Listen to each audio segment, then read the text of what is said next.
یا زندگی کے اور شعبوں میں جو لوگ ہیں ان لوگوں کو جس طرح اکسا کر کے آپس میں لڑانے کی کوشش کی جا رہی ہے، یہ مالیگاؤں کے لیے انتہائی نقصان دہ ہے۔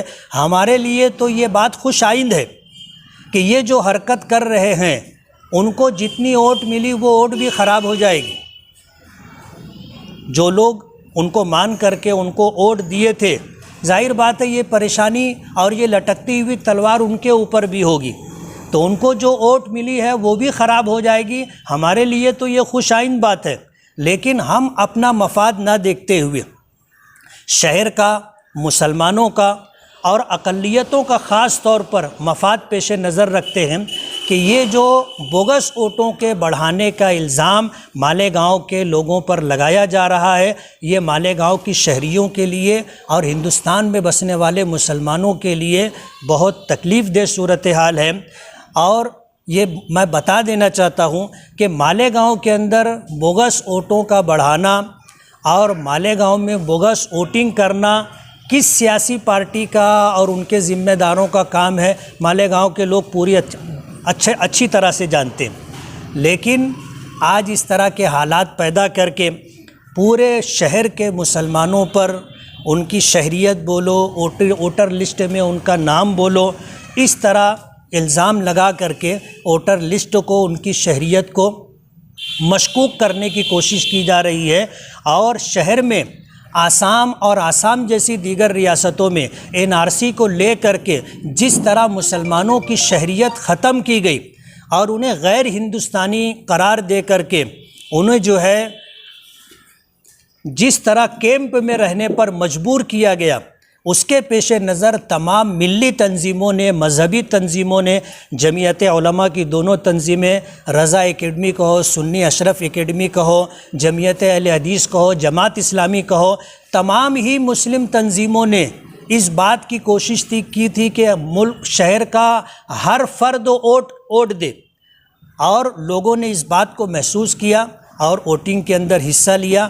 جو نتیجہ آنا تھا وہ نتیجہ آیا، لیکن یہ انتقامی جذبے کے پیش نظر فرقہ پرستوں کو اور مالیگاؤں شہر کو بری نظر سے دیکھنے والے لوگوں کی جو درپردہ مدد کی جا رہی ہے، یہ مالیگاؤں کے لیے اور مالیگاؤں جیسے شہر جہاں مسلم آباد ہے اکثریت میں، ان کے لیے بہت تکلیف دہ بات ہے۔ ایسے حالات کے اندر مالیگاؤں کی عوام کو یہ سوچنا چاہیے کہ آج ان کی شہریت پر آنے والے دنوں میں NRC اور CA کے تحت جو قانونی کارروائی ہونے والی ہے، اس میں ان کے دستاویزات کو بوگس ثابت کرنے کے لیے ماجی عامدار شیخ آصف صاحب جو حرکت کر رہے ہیں، یہ مالیگاؤں کے لوگوں کے ہت میں نہیں ہے، مالیگاؤں میں بسنے والے لوگوں کے لیے انتہائی نقصان دہ ہے۔ ہم نے جو محنت کی تھی تمام مذہبی ملی تنظیموں نے مل کر کے اس کے اوپر پانی ڈالنے کی ایک کوشش ہے، ناکام کوشش ہے۔ میں اس موقع پر آپ کے ذریعے سے مالیگاؤں کی عوام تک یہ پیغام پہنچانا چاہتا ہوں کہ ابھی مرکزی سرکار نے NRC کے تعلق سے جو بھی ضابطہ تیار کرنا ہے اس کے لیے 3 مہینے کا مزید موقع مانگا ہے۔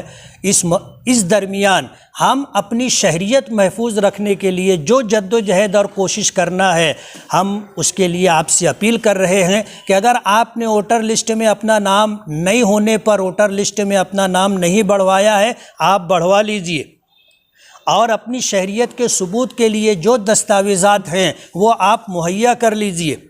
یہ ہمارے لیے، ہماری آنے والی نسلوں کے لیے، ہمارے مستقبل کے لیے انتہائی ضروری ہے۔ اور آج ہارے ہوئے نمائندے شیخ آصف صاحب پورے شہر کو تکلیف میں ڈالنے کا جو کام کر رہے ہیں، اس کے پیش نظر شہر کو، شہریان کو بیدار رہنا چاہیے۔ یہ اپیل آپ کے ذریعے سے ہم لوگوں تک پہنچانا چاہتے ہیں۔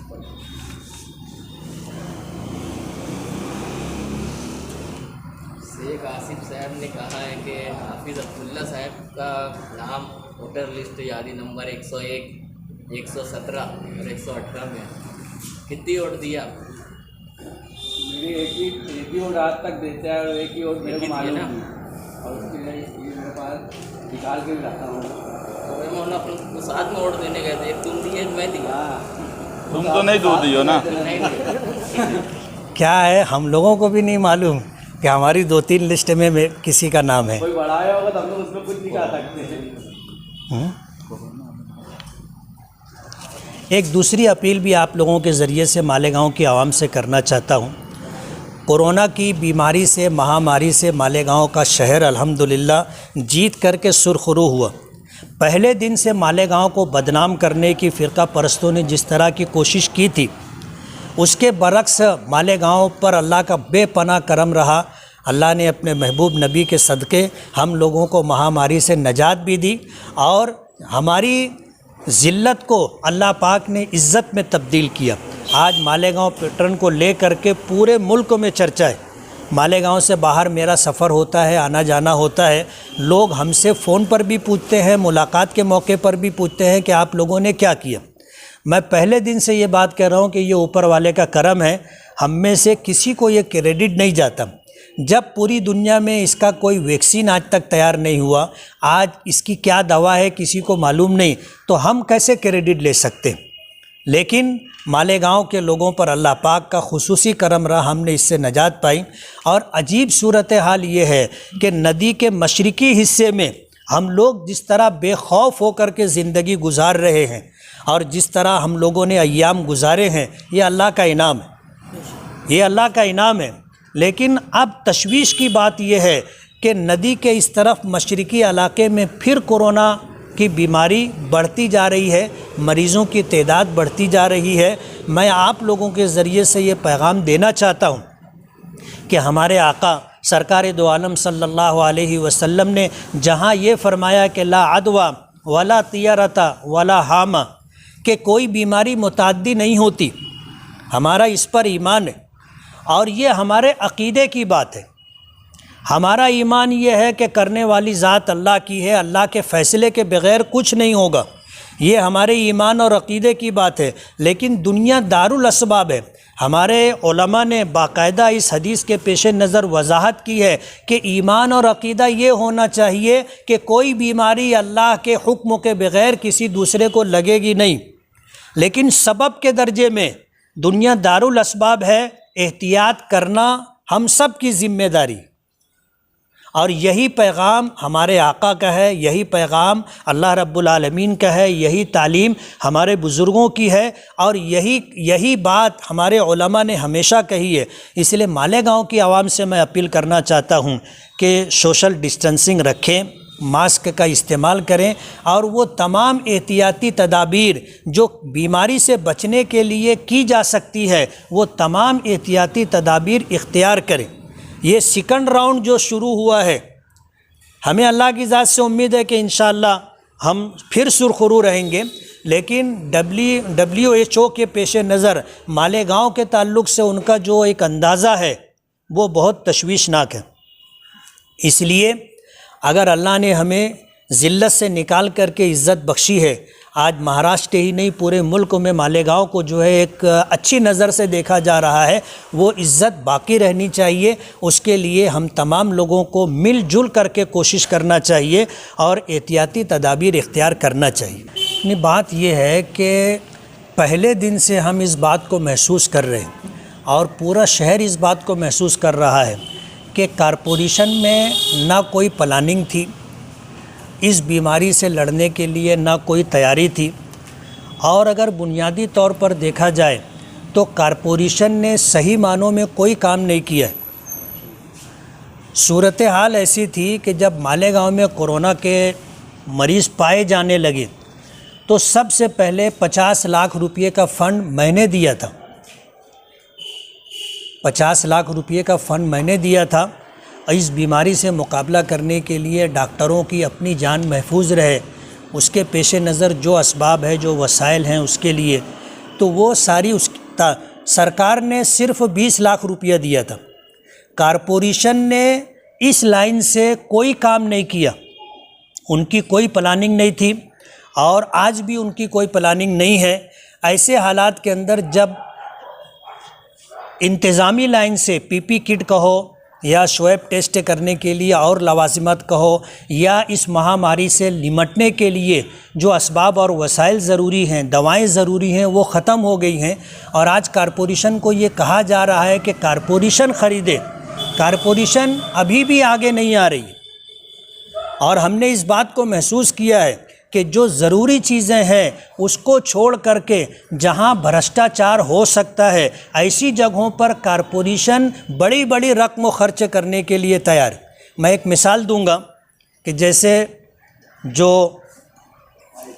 IHDP کے مکانات ہیں وہاں پر جو ہے کورونا سے متاثر پازیٹو پائے جانے والے یا کوارنٹائن کیے جانے کے لیے جو انتظامات کیے گئے تھے وہاں پر اس کا بل تقریباً جو ہے 60-70 لاکھ روپے کے قریب نکالا گیا۔ آج آپ جا کر کے دیکھو گے تو وہاں کوئی انتظام نہیں ہے۔ ہمیں حیرت ہوتی ہے کہ یہ پیسہ کہاں خرچ کیا گیا، کہاں ہے، کچھ نظر نہیں آتا۔ اور اس کے بعد اب دیگر ہاسپٹل کے اوپر عجیب صورتحال ہے کہ کارپوریشن وہاں پر خرچ کر رہی ہے، کروڑ سوا کروڑ روپیہ خرچ کر کے وہاں سارے انتظامات کارپوریشن کر رہی ہے، اور اس عمارت کا کرایہ بھی کارپوریشن دے رہی ہے۔ یعنی کارپوریشن وہاں پر انتظامات بھی کر رہی ہے اپنے پیسے سے، اور پھر اس ہاسپٹل کے لوگوں کو کارپوریشن کرایہ بھی دے رہی ہے۔ ظاہر بات ہے دونوں میں سے کوئی ایک رقم خرچ ہونی چاہیے تھی۔ جب وہ کرائے پر دے رہے ہیں تو سارا انتظام کر کے دینا ہاسپٹل کے لوگوں کی ذمہ داری تھی، جبکہ انہوں نے کچھ کیا نہیں۔ کارپوریشن ہی خرچہ کر رہی ہے، کارپوریشن ہی کرایہ دے رہی ہے۔ تو جہاں بھرشٹاچاری ہو سکتی تھی کارپوریشن وہاں بہت زیادہ انٹرسٹڈ ہے، لیکن جس سے عوام کو اور پبلک کو فائدہ ہوگا وہاں کارپوریشن کچھ خرچہ کرنے کے لیے تیار نہیں ہے۔ ایسے حالات کے اندر اگر کارپوریشن اپنی ذمہ داری پوری نہیں کرتی ہے اور مریضوں کی تعداد بڑھے گی تو مالیگاؤں کے لیے بہت تکلیف دہ صورتحال ہوگی۔ اس لیے کارپوریشن کے ذمہ داروں سے ہم یہ کہنا چاہیں گے کہ مالیگاؤں کے خون پسینے کی کمائی جو ٹیکس کی شکل میں آپ کے خزانے میں جمع ہوتی ہے اس کا صحیح ایماندارانہ خرچ ہونا چاہیے۔ بار بار کوشش کے بعد بھی سول ہاسپٹل کو آپ یعنی آپ کی ذمہ داری تھی اس کو آپ کووڈ کا ہاسپٹل بنا نہیں سکے، تو یعنی یہ آپ اس میں کم پڑ گئے یا پھر سرکاری مشنری آپ کی مان نہیں رہی؟ نہیں، صورتحال یہ ہے کہ مہاراشٹر کے اندر مہاراشٹر میں سرکار NCP، کانگریس اور شیو سینا کی یہ مہا وکاس اگاڑی بنائی گئی ہے۔ ستہ میں کانگریس پارٹی ہے، ستہ میں NCP ہے، ستہ میں شیو سینا ہے۔ آپ نے وہ بیان ماضی آمدار شیخ آصف صاحب کا سنا ہوگا کہ میں کسی صورت کے اندر سول ہاسپٹل کو کووڈ سینٹر نہیں بننے دوں گا۔